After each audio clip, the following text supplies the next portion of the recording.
A 70-year-old hypertensive male presented with acute onset palpitations.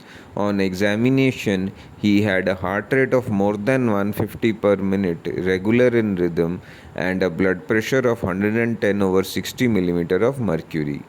A peculiar physical finding was the prominent rapid regular pulsations in the neck.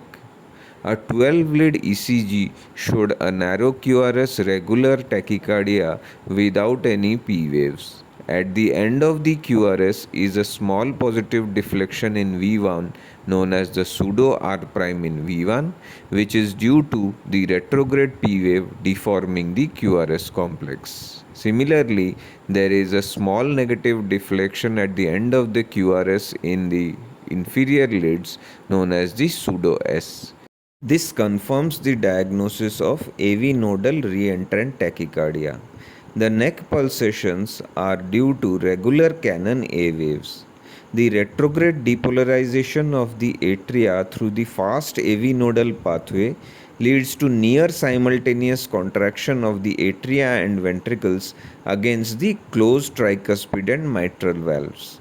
The fusion of the A and the V waves leads to the prominent Canon A waves. The patient had no carotid bruit and there was no history of TIA or CVA.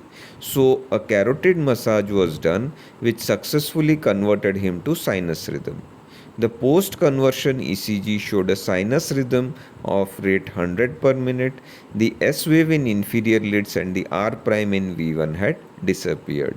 So also the frog sign had disappeared. Therefore, the frog sign is a pathognomonic physical sign of AVNRT which helps it to diagnose it and to differentiate it from AVRT.